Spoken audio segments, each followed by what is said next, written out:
This is my fracture management OSCE. For this, my patient has a suspected left tibial fracture.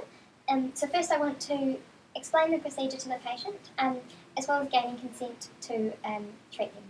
Next I'm going to expose both legs, the injured one as well as the other one, so that I can compare these. I want to next gain a history, both the medical history as well as what's happened here now. I want to use plus discs to assess the suspected fracture. First I want to check for a pain score out of 10, and my patient has indicated an 8 out of 10. So I want to first deal with this pain before I assess this any further. For this I'm going to use methoxyfluoride, which is an inhaled analgesic. The indications for use are moderate to severe pain, and the contraindications are any known renal impairment, allergy to this, family or personal history of malignant hyperthermia, as well as if they've used it in the last week, and being unable to obey commands.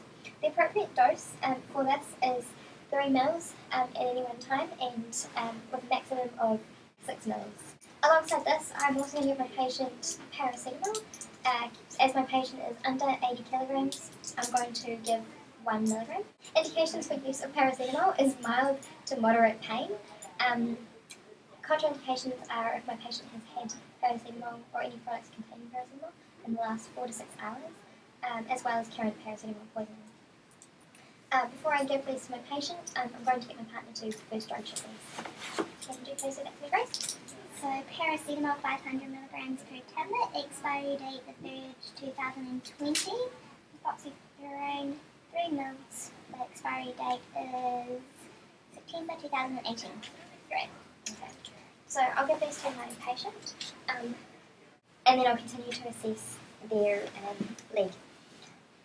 So I want to assess for any loss of function, and to do this I'll get my patient to try wriggling his toes and also moving his leg in any way that he can.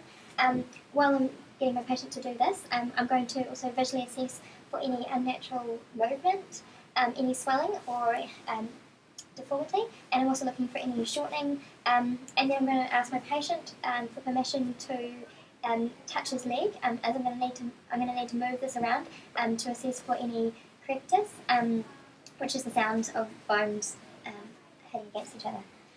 It's important to note that my patient may also go into shock if they do have a fracture, so I've got to be aware of this. Next I'm going to assess neurological and cardiovascular integrity. So to do this I'm going to check their pedal pulses, as well as check for sensation, ensuring this is the same on both sides. Check for the cap refill, and ensure that the temperature is the same on both sides. Now that I've done this, I'm going to choose the correct splint, and I'm going to pad this with a towel for comfort. I want to ensure that my splint is long enough to go both on either sides of the wound, and make sure that this doesn't cover the wound or the feet. I'm going to use triangle bandages to secure the splint, so I'm going to prepare this in advance to limit the movement of the leg. I'm going to get my partner to assist me with this by lifting out the leg as I put the splint in place. So on ready, set, lift, I want you to lift this.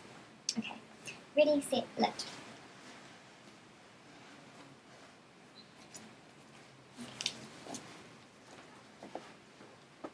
Thank you.